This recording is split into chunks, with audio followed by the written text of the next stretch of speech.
Esas historias pues siempre se cuentan y son varias.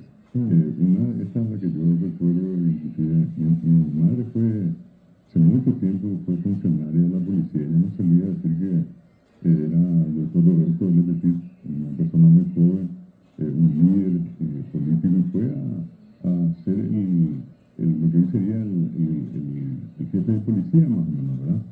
Y que hubo una serie de circunstancias controversiales con cierta gente opuesta, digamos, en materia ideológica, y que en esa circunstancia lo mataron, ¿verdad? Llegaron hasta su oficina y le hicieron una ráfaga de ametralladora, ¿verdad? Y cae muerto, ¿verdad? Y la persona responsable, que fue identificada después, que era otro policía, dice que en una ocasión venía una tardecita noche ya, con lluvia, un día así con truenos y relámpagos, y al llegar allá a la altura, para los que ya se ubican en el cementerio de la Recoleta, está la iglesia misma, y avanzando hacia San Lorenzo sobre la vereda que da a la calle Mariscal López, no recuerdo muy bien, pero unos 3, 4 lugares está el panteón de él. El pasillo San José. Sí, bueno, y lo que sí que en una de esas noches, cuando viene el responsable de su muerte, dice que venía su vehículo, al llegar a esa altura, apareció una persona en la calle. El chofer se detiene, obviamente, y dice que la persona avanzó lentamente hacia él. Cuando él baja el vidrio del vehículo, lo ve allí a Roberto Lepetit.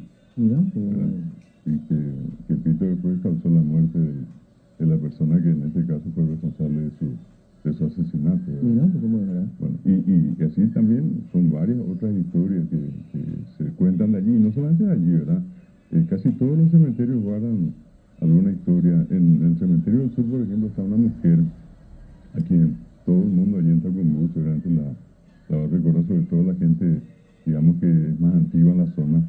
También me tocó de cerca por una tía abuela que tenía.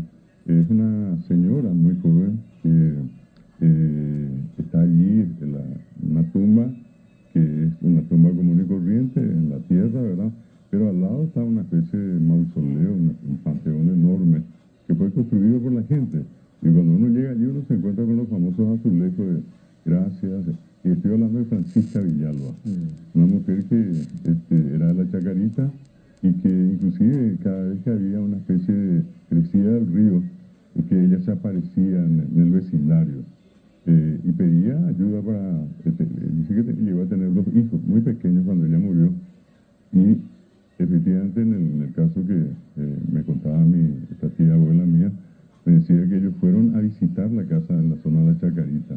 Llegaron ese intrincado caminito que hicieron por allí, llegaron, y al llegar les recibe una señora ya de edad. Ellos van con una serie de ropas y qué sé yo, frutas y otras cosas, así como dicen. Me decía ella que ya había gente que estuvo en el lugar porque ya habían cosas. Entonces entraron una piecita muy chiquita allá a un costado.